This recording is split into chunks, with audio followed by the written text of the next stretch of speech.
The ballroom of the Fairmorn Hotel in Chicago shimmered with gold and crystal, every chandelier casting polished light over the crowd of bankers, politicians, and people who measured success by who noticed them first. I stood near the back wall, half in shadow, in a dress far simpler than the gowns around me. The air was thick with the scent of lilies and expensive cologne, suffocating and sweet, a world away from the desert dust and gun oil that still lingered in my memory. At the center of it all was my father, Charles Mitchell, in his element.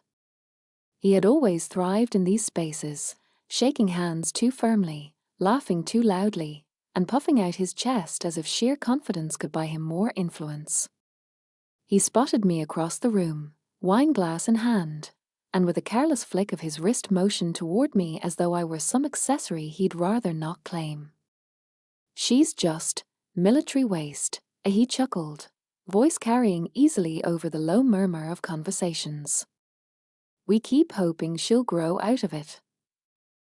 The words sliced through me, sharp but familiar, another bruise layered over years of bruises. I kept my expression still, a soldier's mask, though inside the sting was real. And then, something unexpected happened. The groom, Captain Daniel Harris, a man I knew in a way my father could never comprehend, was standing just a few feet away. His smile faltered, then disappeared entirely. He set down his champagne flute with a sharp click, the sound oddly loud in the soft music. His whole posture shifted from a joyful groom to a soldier stepping onto a battlefield. Straight-backed, shoulders squared, jaw tight. He crossed the floor with deliberate steps, each one silencing nearby chatter. He stopped in front of my father and snapped to attention, his voice crisp, loud enough for the nearest circle of guests to hear. "Sir," he said, cold and unshakable, "that waist is my commanding officer." A wave of silence rippled outward. Glasses froze mid-air. Faces turned. My father's smug grin faltered. He blinked as though trying to recalculate a script that had never included this line.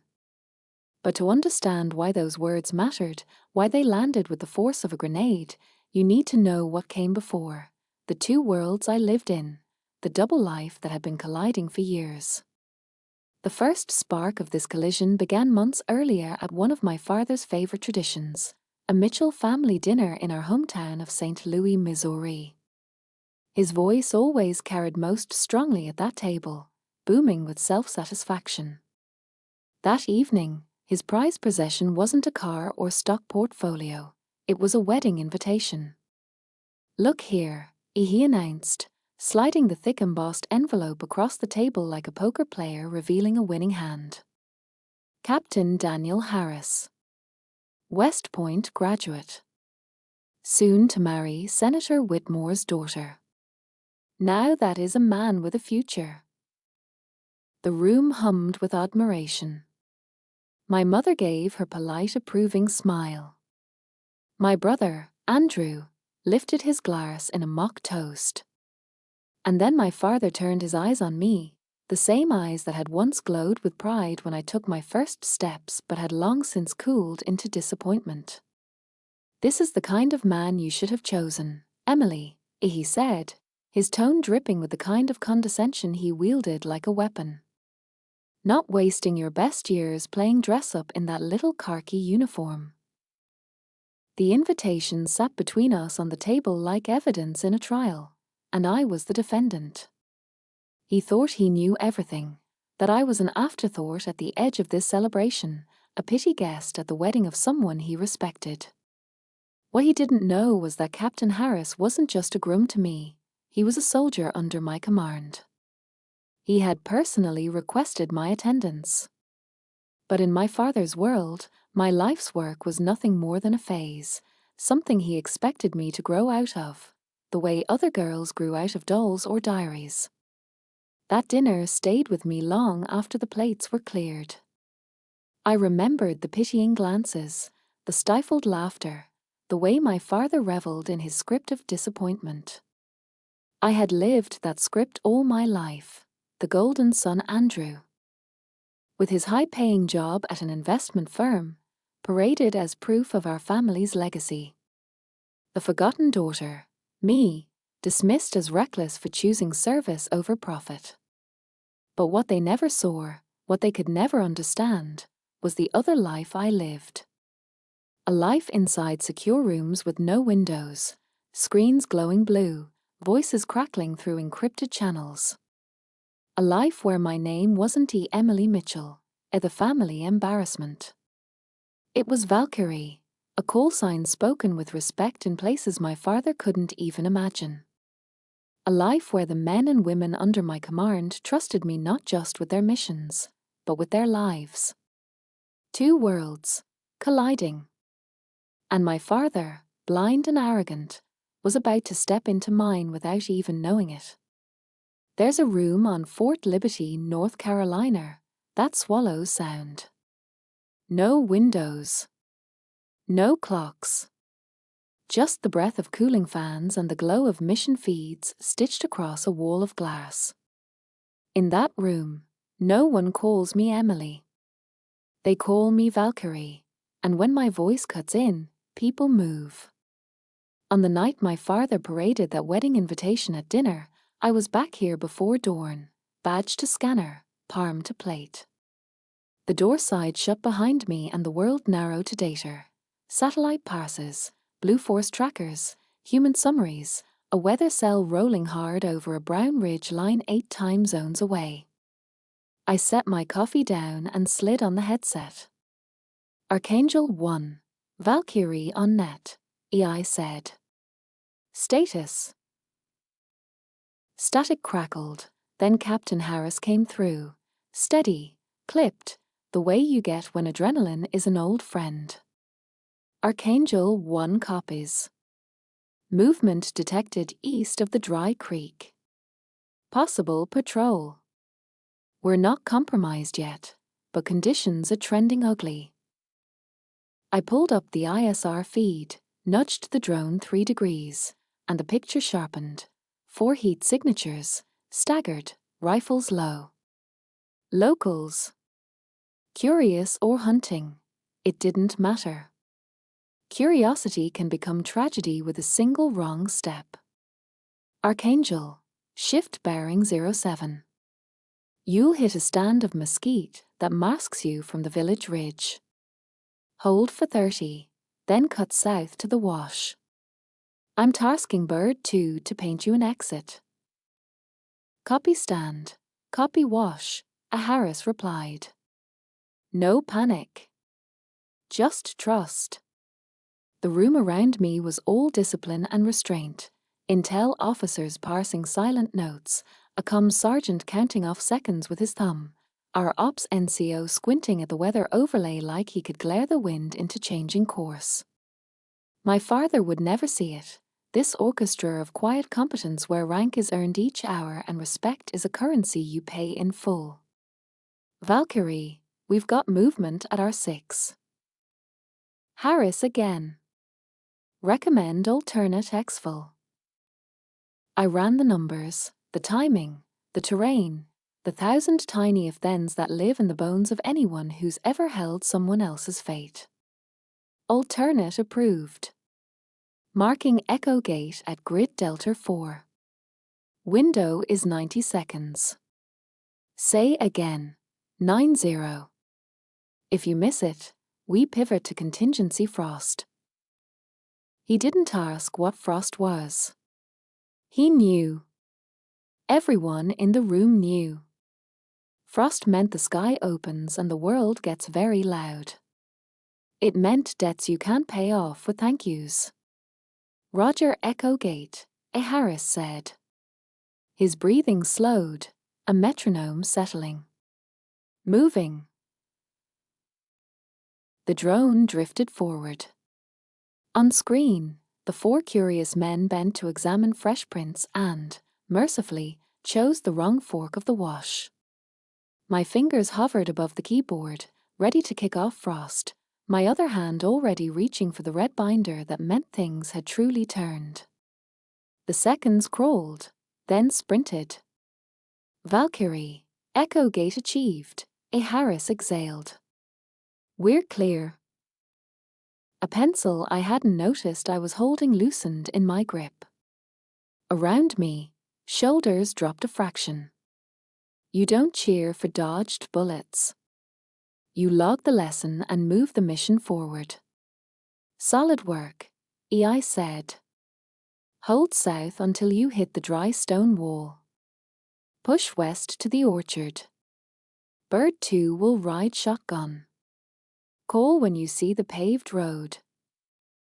There was a pause, the kind that says what a paragraph can't. Copy, Valkyrie. We owe you one. It wasn't heroism. It was craft. It was knowing your people, your maps, your margins. Out there, they carried weight I had put on their rucks. In here, I carried the heavier one, the weight of choosing. The difference between this room and my father's dining room is not just mission versus menu. It's truth. At home in St. Louis, truth came wrapped in social compliance, smiles stretched over judgments, compliments tipped with barbs. My mother, Diane, floated through it like a peacekeeper in heels, refilling glasses before tempers could boil. She loves me, fiercely, but she loves calm even more, and for years she chose calm over me. 2 Christmases ago sealed it. The house smelled like pine and catered ham. The mantel sagged with stockings that had become more decorative than affectionate. Andrew was holding court, explaining to an uncle how leveraged buyouts are misunderstood by the media. A Wildad nodded like a metronome wound by admiration. I tried to wedge a sliver of my life into a quiet moment by the fireplace. Mom, EI said, keeping my voice low, I've been selected for a new command. Her smile flickered, hopeful, nearly bright, and then dimmed as her eyes tracked across the room to my father's back. That's nice, honey, as she whispered, giving my arm the kind of pat reserved for skittish animals. Maybe don't bring it up tonight. Your father, he worries. You know how he is. He worries. That was the family translation for he disapproves. For years, my achievements were potential sources of tension to be managed with silence. Andrew got a down payment. I got the advice to be careful what I shared. Back on base, I had a different name and a different gravity. In the skiff, no one asked me to be less. They asked me to be exact. A week after the Echo Gate extraction, my phone lit with a calendar reminder. Harris Whitmore Wedding, Chicago. I stared at the screen for a beat, then opened a secure chat to Harris. I'll be there, EI typed. Professional presence only. My family will attend.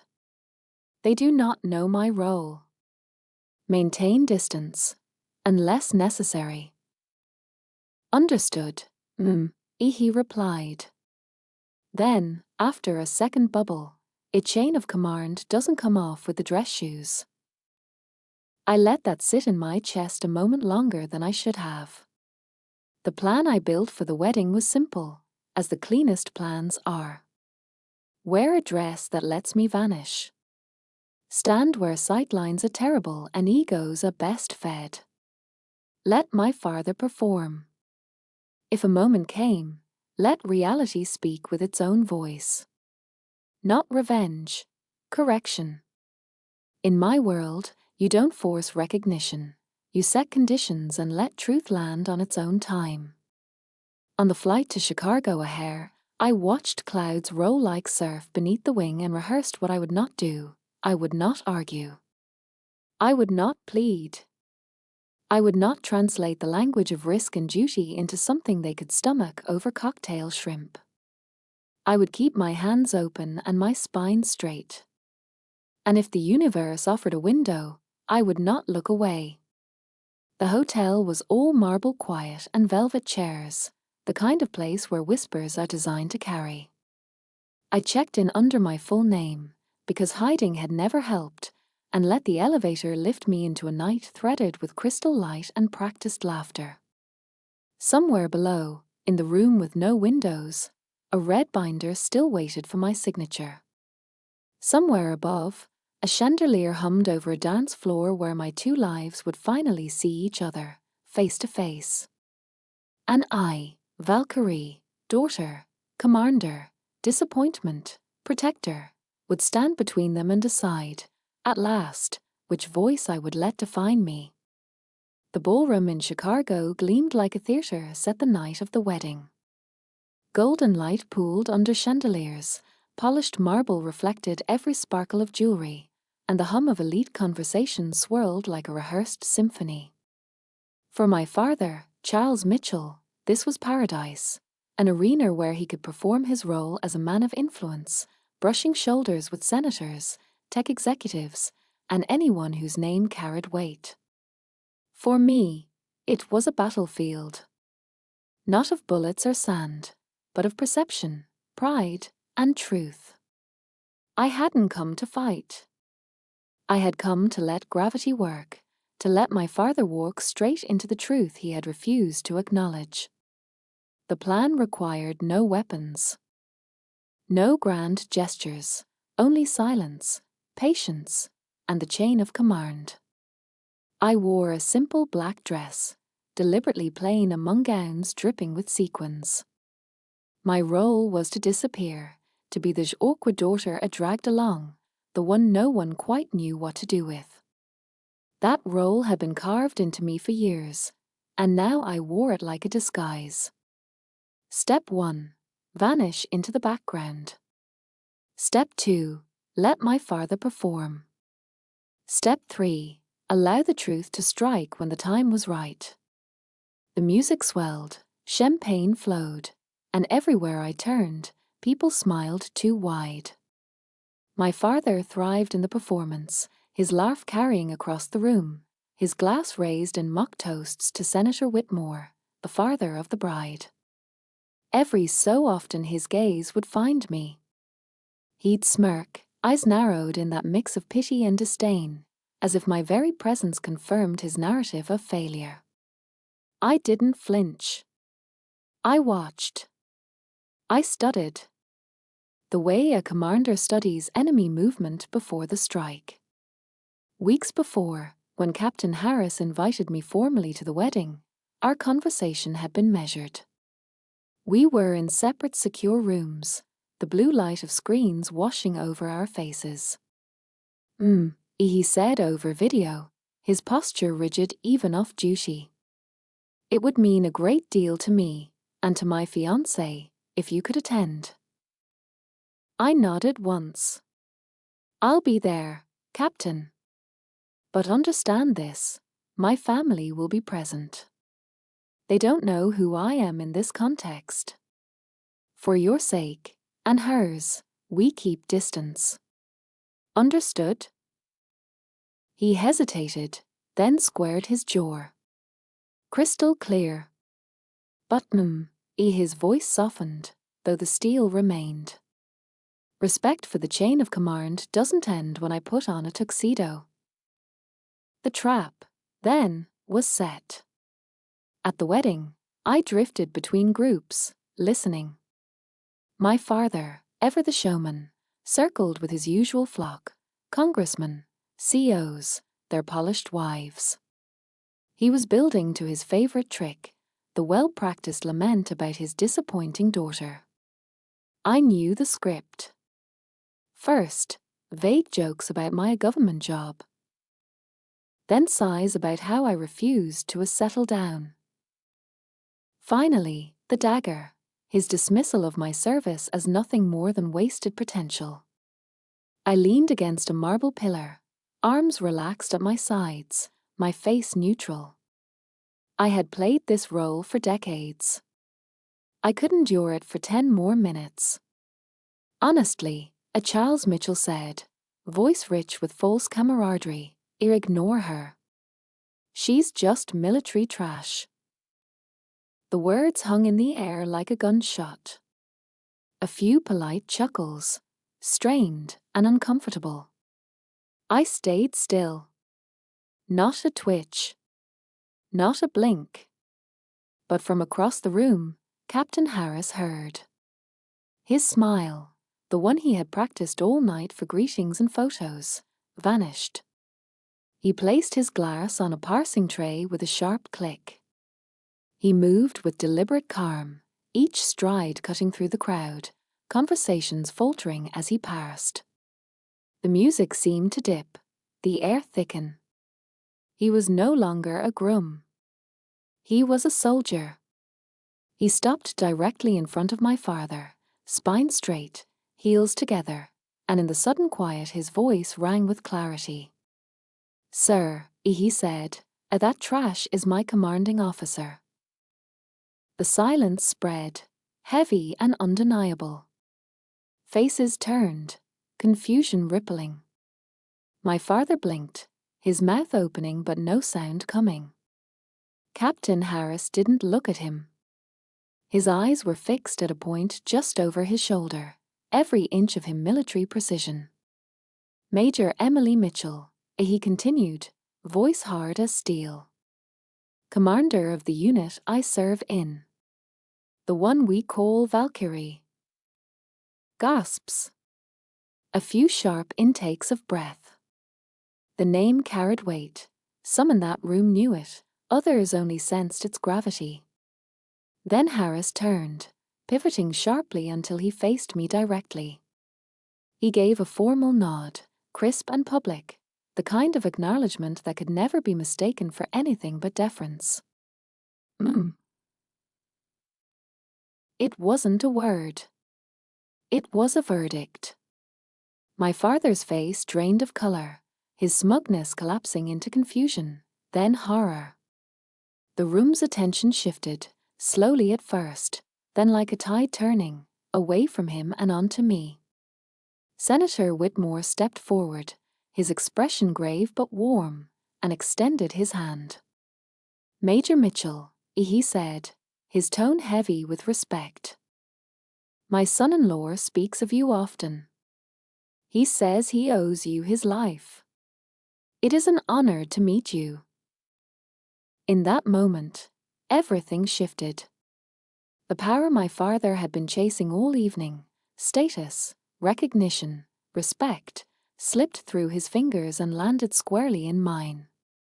And I hadn't spoken a word. As I stood there, receiving the senator's handshake, I realized the plan had worked without a single maneuver. I hadn't needed revenge. I hadn't needed to argue. I had simply allowed my world, the one my family refused to see, step forward and make itself undeniable. And my father, for the first time in his life, had no script. The ballroom did not return to normal after Captain Harris's words. It couldn't. Moments like that split the air and leave a wound, and everyone present feels the sting. For a few seconds, the entire wedding reception seemed frozen in amber. Glasses hovered midair, conversations choked to silence, and the only sound was the faint hum of violins that the band kept playing out of habit. My father stood rigid, his expression collapsing from smug satisfaction into something brittle, hollow, and stunned. "Major Emily Mitchell. Valkyrie." The name seemed to echo against the chandeliers, bouncing off marble and crystal until it wrapped around the entire room. Senator Whitmore's handshake lingered, his grip firm and deliberate, the gesture of a man who understood what it meant to publicly recognize someone's worth. "My son-in-law has spoken about you often," he said in a low voice, though the words carried. "He credits you for bringing his team home alive. That is a debt none of us can repay." His words cut sharper than Harris's declaration. My father had always believed influence was about proximity to power, being seen with the right people, saying the right things at the right time. And now, right in front of him, a senator, his idol for status and access, was speaking to me, the daughter he had dismissed as a waste. The balance of power shifted so suddenly it left the air brittle. Around us, the murmurs began. Guests who had watched me with pity now whispered my name with awe. The congressman who had chuckled at my father's remark earlier now avoided his gaze, his attention fixed on me. A tech CEO, who had spent the first half of the evening brushing past me like I was invisible, approached with cautious respect. "Major Mitchell," he said, offering a small nod. "I'd be honored to hear more about your leadership philosophy sometime. Perhaps lunch?" I gave him the same polite, measured smile I used in briefings overseas. "Perhaps," I said. Neutral. Controlled. It wasn't about him. It wasn't about any of them. It was about my father. I looked at him then, not with anger, not with pity, but with the same clinical detachment I gave to assessing a broken system in the field. His face was pale, his mouth open in disbelief, a man watching his carefully curated tower crumble in real time. He had spent his entire life teaching me that reputation was currency. And tonight, in a single sentence, he had gone bankrupt. My mother, Diane, had always been a woman who clung to peace like it was a fragile vase she could never let break. Tonight, she stood near the back wall, her hands gripping the strap of her clutch until her knuckles whitened. She met my eyes for only a second, then looked away. She didn't rush to defend me. She didn't step toward me. She folded in on herself, shrinking beside my father like a shadow that had lost its form. And my brother Andrew? He stood stiff as a statue, a glass in his hand that he never lifted. His smirk, the one that usually slid across his face whenever I faltered, was gone. For the first time in years, he had no clever line, no teasing jab. Just silence. The rest of the evening unfolded like a dream, strange and muted. Where once I had been invisible, I became a quiet center of gravity. People gravitated toward me, some curious, some respectful, some simply unwilling to be caught standing beside my father. I didn't seek it. I didn't revel in it. I accepted it as one accepts oxygen. It was simply there, undeniable. Captain Harris rejoined his bride, his duty complete. He didn't linger. Didn't exchange more words with me. He didn't need to. The sharp nod he had given across the dance floor had said enough. My father, on the other hand, spent the rest of the evening ghosting through the edges of the crowd. His laugh, once booming, fell flat when no one returned it. His handshakes, once too firm, were avoided altogether. He looked like a man who had walked into a room expecting to be king, only to find the throne occupied. He slipped away before the night was over, my mother following close behind. No goodbyes. No words. Just two figures disappearing through a side door, as if leaving could erase what had been said. When I left the ballroom hours later, the night air of downtown Chicago hit me like a wave of clarity. The streets were slick with recent rain, neon lights reflecting in puddles. I stood for a moment on the hotel steps, breathing in the cool air, my dress clinging slightly from the dampness. For years I had tried to explain myself to my family, had fought to be heard in a language they respected: titles, salaries, possessions. Tonight, I had spoken nothing. My world had spoken for me. As I walked to the waiting cab, I knew something fundamental had shifted. Not just in my father's eyes, but in mine. I was done pleading. Done proving. The ledger of disappointments I had carried all my life had closed. The following days proved it. Calls from my parents went unanswered. Messages trickled in, half apologies wrapped in excuses. You know how your father is. He only wants what's best. I read them with the same detachment I read mission reports, data points, not emotions. And then, silence. Which suited me just fine. Because my family had spent years telling me who I wasn't. Now, finally, the world had seen who I was. And there was no going back. 1 year after the wedding, I found myself standing on the runway of Fort Hood, Texas. The sun was relentless, pressing down on the cracked pavement, the heat shimmering in waves. The setting was as far from the gilded chandeliers of Chicago as one could imagine. No velvet drapes, no perfumed air, no marble floors. Here, the decorations were flags, the music was the low hum of C-130 engines, and the audience was a formation of soldiers standing at rigid attention. This was my world. Stark. Real. Unapologetic. I wasn't just Major Mitchell anymore. A set of silver oak leaves gleamed on my uniform now. I had been promoted to Lieutenant Colonel, and the ceremony today wasn't about me, it was about one of my own. Captain Harris stood before me, his back straight, his jaw firm, his eyes locked forward. In his chest pocket rested the orders for his next assignment. But pinned to his uniform, I was about to add something else, a symbol of courage, sacrifice, and loyalty under fire. As I stepped forward, the Distinguished Service Cross cradled in my hand, a quiet weight settled in my chest.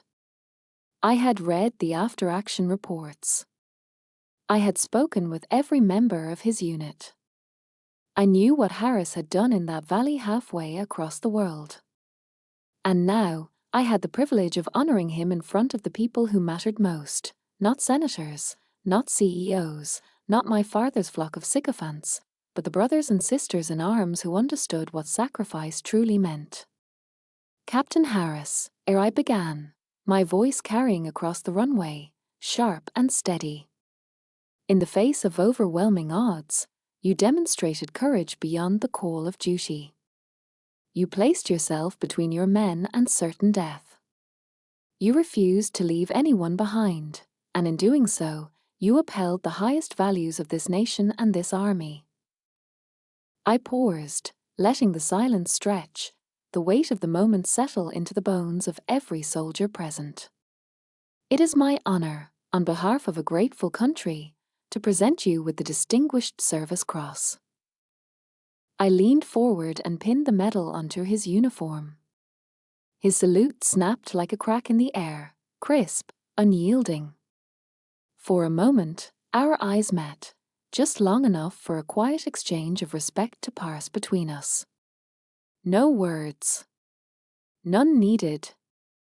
The formation erupted into applause, a wave of sound that was raw, unpolished, genuine. The kind of recognition my father would never understand because it wasn't about appearances or status, it was about survival. Trust, and the invisible bond of those who had faced death together and lived.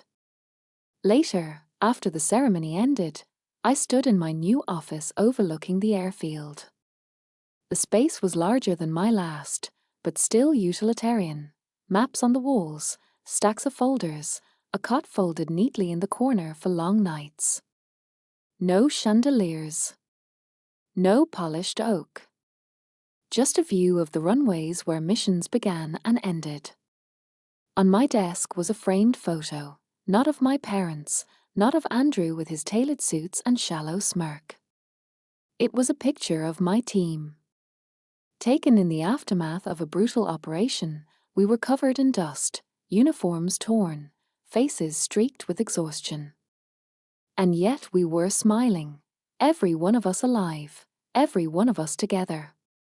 That was my family. I traced a finger over the photo's edge and felt the quiet truth settle in. The ledger I had carried for so long, the constant calculation of whether I measured up in my father's eyes, was gone. It didn't matter anymore. His approval was not currency I needed. My peace had been earned, not inherited. That evening, as the last of the sunlight stretched across the airfield, I returned to my desk and opened my laptop. A new mission dossier waited at the top of the stack. The cover page bore a single word, stamped in red, Operation Aegis. As I flipped the folder open, my email chimed. The sender, Charles Mitchell. The subject line, Emily. I hesitated, then clicked. The message was short, stiff, and empty of what I had always longed to hear. I was speaking with Senator Whitmore at a fundraiser. He holds you in the highest regard. It seems I may have been misinformed about the nature of your service. I would like to understand. No apology. No acknowledgement of the years of dismissal, the barbed jokes, the countless ways he had reduced me to nothing in front of others. Just a reference to another man's opinion and a late attempt to salvage his narrative. I leaned back in my chair, the cursor blinking at the end of his message. For a long moment, I stared out the window at the airfield. Beyond the tarmac, the horizon stretched wide and limitless. Finally, I typed a reply. I'm glad you're taking an interest. We can discuss it sometime. Polite. Detached. Final. I hit send, archived the message, and pushed the laptop aside. My hand returned to the folder labeled Operation Aegis. I had work to do. Because my father believed respect was something won at dinner parties and in glittering ballrooms. But I had learned a deeper truth. Respect is earned in silence, underweight, in the dust and chaos where lives are on the line. And when it comes, it doesn't need to be asked for. It arrives unshakable, undeniable, and real. That night, as I walked across the quiet base toward my quarters, the sound of helicopters in the distance beating against the dark sky, I felt something I had never felt leaving my childhood home: peace. Not the fragile peace my mother clung to. Not the brittle peace my father performed at parties. But the peace of knowing who I was, where I belonged, and that I never needed their approval again. The days after the ceremony blurred into routine. Briefings, mission planning, paperwork stacked higher than sandbags. The army never gave you long to savor a moment. One award ceremony, one promotion, and then you were back in the trenches of logistics and strategy. That rhythm suited me. It kept me grounded, focused on what mattered, the lives of my soldiers and the missions ahead. But in the quiet hours, my father's email lingered. I may have been misinformed. I would like to understand. It wasn't an apology. It wasn't even an acknowledgement of harm. It was, as always, filtered through someone else's perception, a senator's approval, a borrowed line of respect. My father had never asked about my world directly. He had never wanted to hear from me until someone more powerful told him it was worth listening. I told myself I had closed that ledger at the wedding, that I didn't need his recognition anymore. But truth is, when you grow up fighting for approval and never getting it, some part of you still aches when it doesn't arrive, even if you've outgrown the need. A week later, a formal letter arrived in the mail. Handwritten. That alone startled me. My father hadn't put pen to paper since I was a child, when he used to leave little notes for Andrew congratulating him on soccer wins, promotions, and report cards. I had gotten none. The envelope bore his neat cursive, the same looping script I remembered from birthday cards signed without real thought. Emily, it began. Not dear, not my daughter, just Emily. I know I have not always shown you the respect you deserve. Perhaps I did not understand your choices. Perhaps I did not want to. But seeing how others regard you has made me reconsider. I would like to meet, talk, and put the past behind us. No, I'm sorry. No ownership of the sharp words, the dismissal, the public humiliation. Just a request to start fresh, as though decades of belittlement could be erased with one polite paragraph. I folded the letter once, twice, slid it back into the envelope, and tucked it in my desk drawer. Out of sight. Not out of mind. That night, I walked the length of the runway on base, the stars stretching infinite above me. Helicopters sat in rows like sleeping giants, and the faint hum of generators carried across the still air. I thought about my soldiers, their faces, their families, the way they looked at me with trust that was raw and absolute. I thought about my father's face in that ballroom, pale and cracking, as the truth finally landed. And I thought about how part of me still wanted him to see me, not through the eyes of a senator or the echo of my rank, but simply as his daughter. It was then I realized something vital. That moment would never come. My father had no language for respect outside of power. And I had stopped speaking that language. A month later, I flew back to St. Louis for the first time since the wedding. Not for him, for myself. To stand in the house where the ledger had begun. The Mitchell home looked smaller now, the front lawn overgrown, the shutters in need of paint. I knocked once, then let myself in. My mother sat at the kitchen table, her hands wrapped around a mug of tea that had gone cold. She looked up, startled, then softened. "Emily," as she whispered, standing quickly to embrace me. For a long moment, I let her hold me. The familiar scent of lavender clung to her clothes. She was thinner than I remembered, worry carved into the lines of her face. "I'm glad you came," she said. "Your father, he's been different since the wedding. Quieter. Almost lost." I didn't answer. Instead, I walked through the house slowly, each step echoing with memories. The living room where Andrew's trophies once lined the shelves. The hallway where I used to pin up maps of the world, tracing routes with my fingers. The dining table where my father had slid the wedding invitation toward me like evidence in a trial. Finally, I found him in his study. The man who had once commanded every room now sat hunched over his desk, a glass of untouched whiskey beside him. Papers littered the surface, bills, business statements, desperate notes. He looked up when I entered.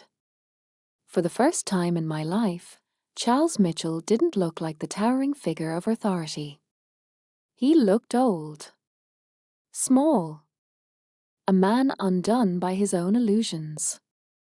"Emily," he said softly, almost hoarsely. I waited. No salute. No words to fill the silence. Just waited.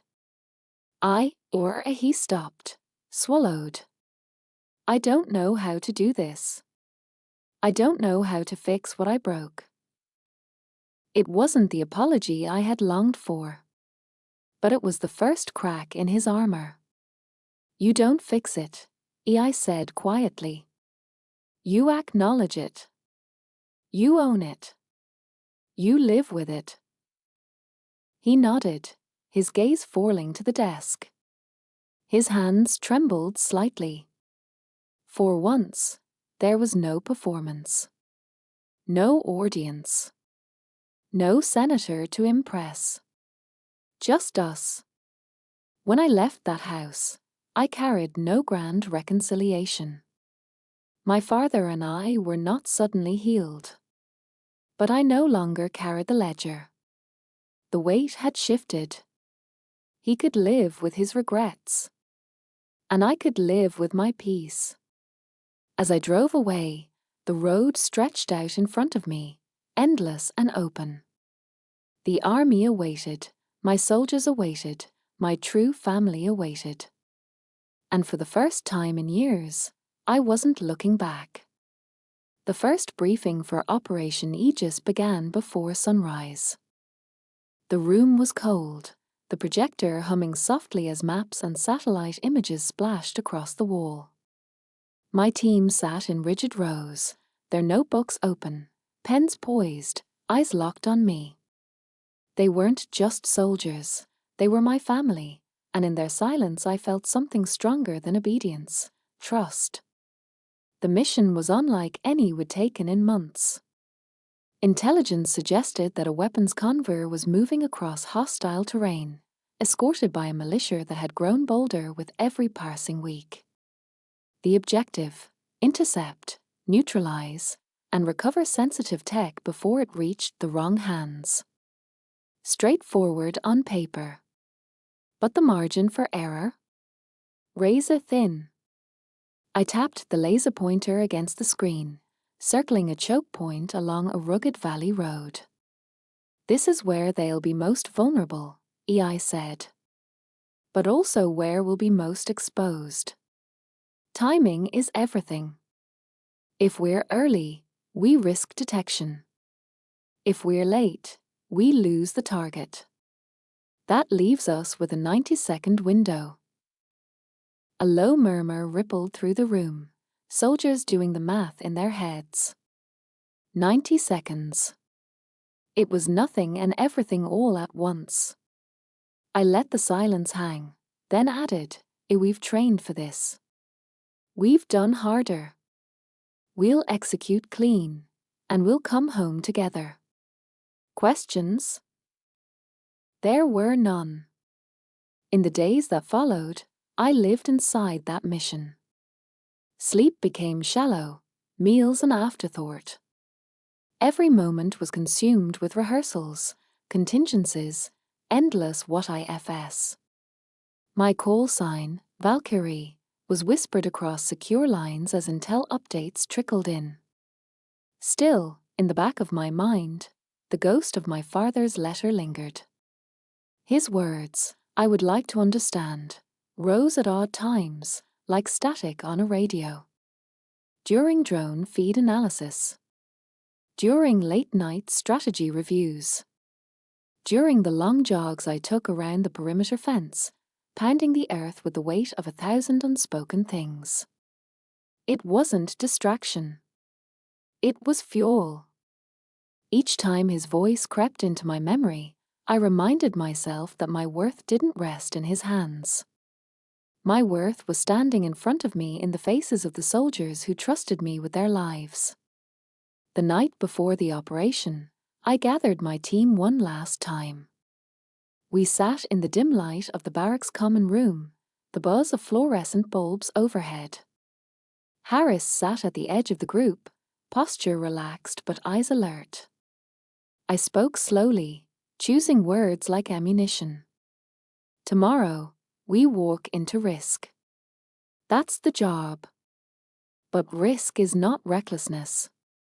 We don't gamble. We calculate. We execute. And we do not leave anyone behind. Ever. Heads nodded. A few jaws tightened. I leaned forward, my voice dropping into the cadence they knew best, the cadence of orders that left no room for doubt. I'll be watching every angle, every feed. If the world tilts sideways, you'll hear my voice. And you'll know exactly what to do. That's my promise. And I expect yours. In unison, their response came sharp and certain. Yes, The convoy rolled at dawn. From the skiff, I watched it unfold in a dozen screens, dusty trucks crawling through the valley, militia fighters scanning ridgelines, the nervous flicker of hands on triggers. Our units moved like shadows, invisible until the moment they struck. Archangel, Valkyrie, I said over comms, My tone clipped. Steady. Hold position. Wait for my mark. The seconds dragged, each one a weight pressing down. The conveyor entered the choke point. My pulse slowed, a commander's focus sharpening to a single thread of clarity. Now! The strike was precise. Explosions lit the valley edge, vehicles screeched to a halt, shouts fractured the air. My team surged forward, disciplined chaos unfolding exactly as rehearsed. Harris's voice cut through the comms, calm even in the storm. Targets contained. Moving to secure the package. For a heartbeat, everything aligned. Perfect execution. Then the feed shifted. A second militia unit, hidden beyond the ridge, converged faster than expected. Valkyrie, we're compromised, a Harris barked. Gunfire erupted through the comms. I scanned the feeds, mind racing. Contingencies. Routes. Seconds bleeding away. Then I saw it, a narrow cut in the valley wall, barely wide enough for the vehicles. But it led to open ground. Archangel, pivot north, grid 6-7.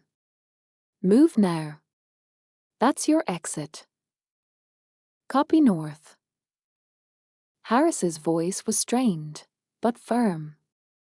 I watched as the team broke contact, smoke covering their retreat. Every second was a gamble, but they trusted me, and I trusted them.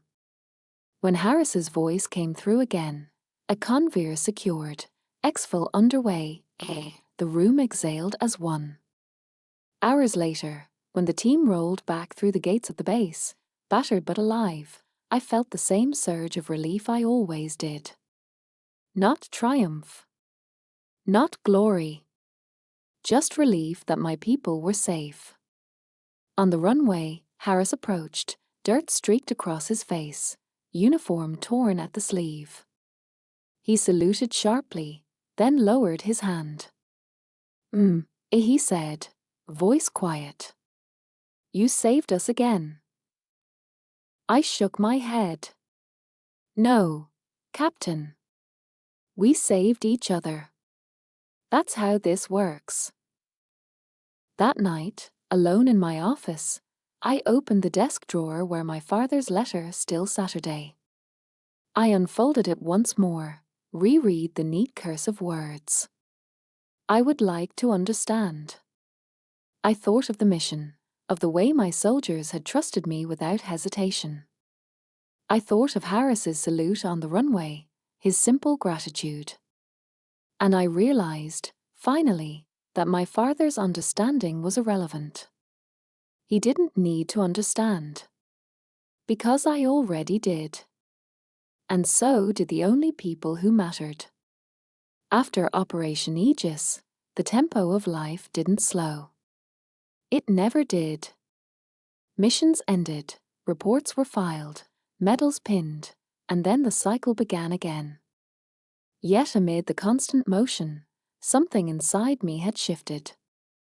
I no longer woke each morning with that dull ache, the unspoken need to prove myself to a man who had spent decades refusing to see me. For the first time, I didn't measure my worth against the silence of my father's approval. The weight I had carried for so long was gone.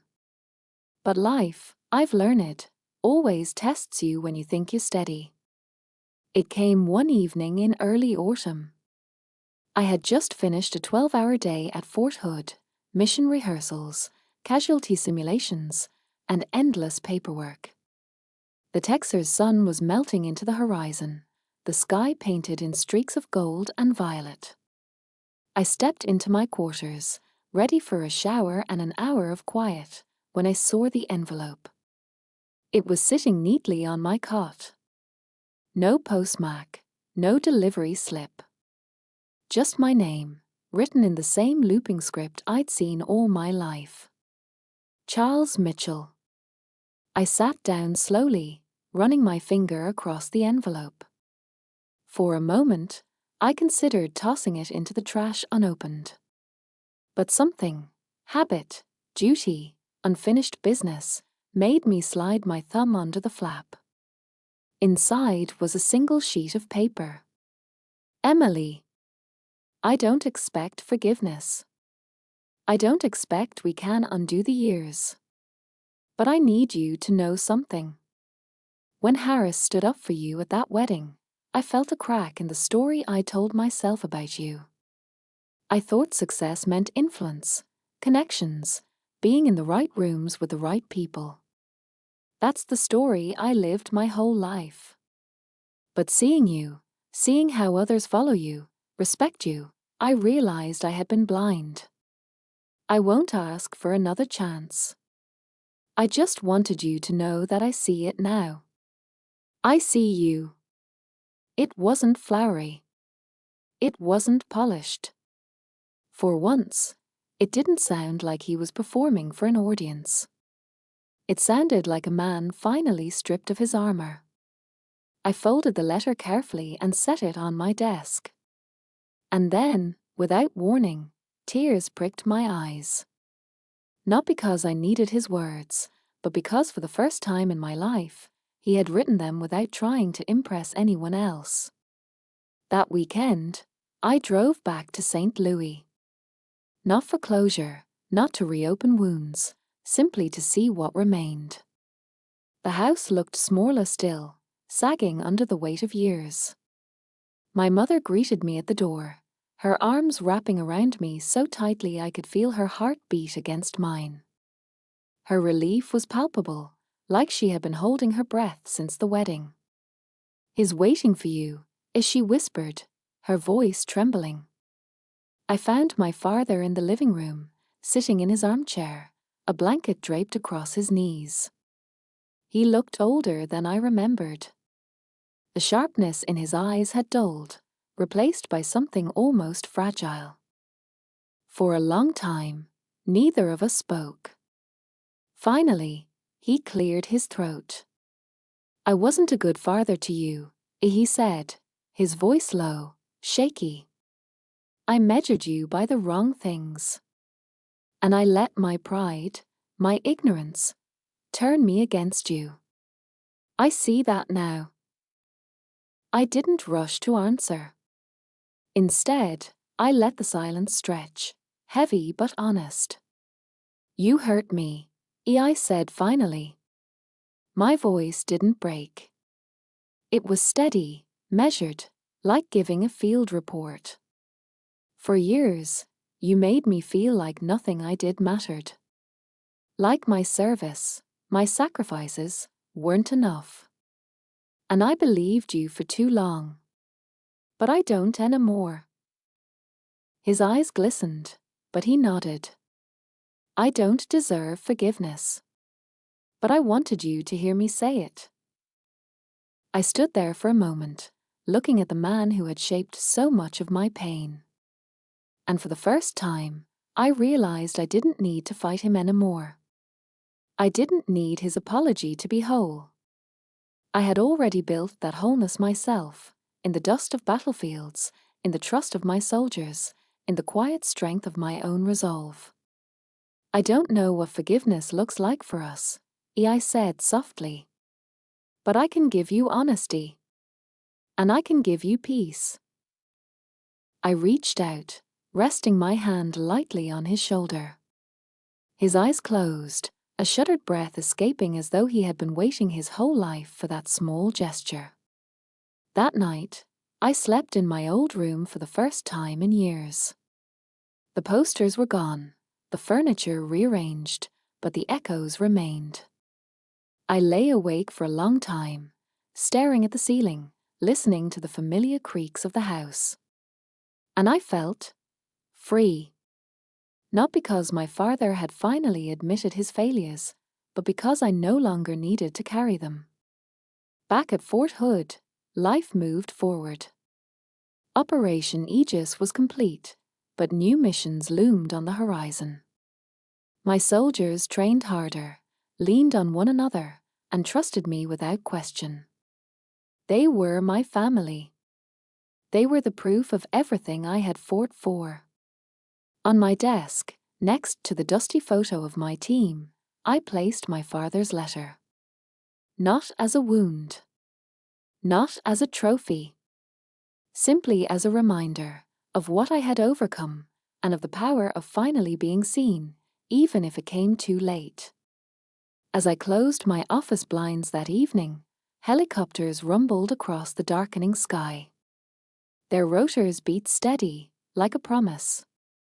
Respect isn't won in gilded ballrooms or handwritten notes. It's earned in silence, in sweat, in sacrifice. And I had earned mine. The base was quiet at dawn. The Texar's air was cool, the sky painted in pale shades of blue and grey as the sun began its climb. I stood by the runway, coffee in hand, watching the silhouettes of helicopters lined against the horizon.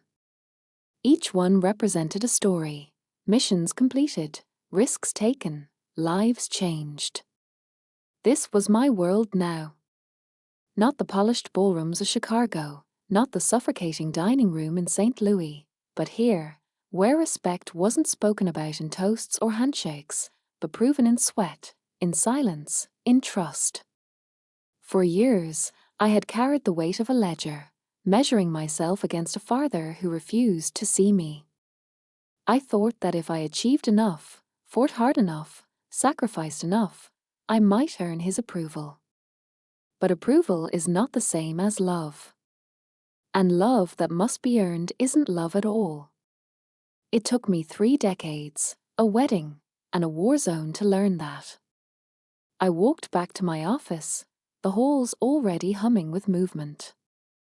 Young soldiers saluted as I passed, their eyes bright with a mix of nervousness and ambition that reminded me of my own first years.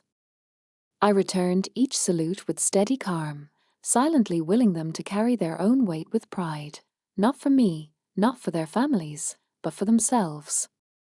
On my desk sat 2 items that told the story of my life more clearly than any resume ever could: a framed photograph of my team, covered in dust and sweat but alive, and a folded letter from my father, edges soft from being read more than once.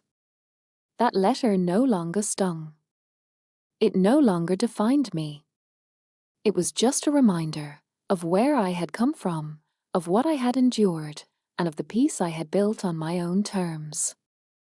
Later that week, I stood once more in front of my formation. Rows of soldiers, their boots aligned. Their gazes locked on me. I spoke to them not as a figure of rank, but as someone who had carried doubt, pain, and rejection, and had come out stronger. You will all have people in your life who fail to see you, I said. My voice carried across the tarmac, steady and deliberate. They may dismiss your choices, underestimate your strength, or try to define your worth in their language, not yours. Let them. Because one day, your actions will speak louder than their opinions ever could. And when that day comes, you won't need their approval. You'll have something better, respect that's earned, and a legacy that's yours alone. A ripple passed through the ranks, not a sound, but a shift. They heard me. They understood. That evening, Harris stopped by my office. His uniform was immaculate, his posture crisp, but his smile was softer than I had ever seen it. He said, I wanted to thank you again. Not just for what you did on Aegis. For everything. For being the kind of leader who doesn't just command, but teaches. We carry that with us. I gave a small smile. And one day, Captain, you'll do the same for someone else. That's how this works. That's the real legacy. He nodded, and with that, he was gone. That night, I sat at my desk long after the base had quieted. The hum of distant engines drifted through the open window. I thought about the girl I had once been, the one who sat at her family's table in St. Louis, dismissed and belittled, shrinking into herself. I thought about the soldier I became, carving out respect in deserts and skiffs and battlefields where failure was not an option. And I thought about the woman I was now, Lieutenant Colonel Emily Mitchell, Valkyrie, commander, mentor, survivor. My father's world had been built on appearances. Mine had been built on actions. And actions endure. Before turning off the light, I pulled out a fresh piece of paper and began to write, not to my father, not to my mother, not even to Andrew, but to the young soldiers who would one day stand where I stood. Legacy is not about the name you inherit. It is about the choices you make when no one is watching. It is not about who praises you at a dinner party. It is about who salutes you on the runway, dusty and tired, but alive because you led them well. Respect is not given. It is earned, every day, in silence, in sacrifice, in trust. Remember that, and you will never be invisible. I folded the page, slipped it into a folder marked Leadership Notes, and placed it in my drawer. Because my story was never just about proving myself to one man. It was about carving a path for others to follow. When I stepped outside, the night was cool, the stars endless. The helicopters roared in the distance, lifting into the sky like dark wings. I stood there for a long time, listening, steady, calm, unshaken. I didn't need anyone's approval. I had my legacy. And it was only just beginning.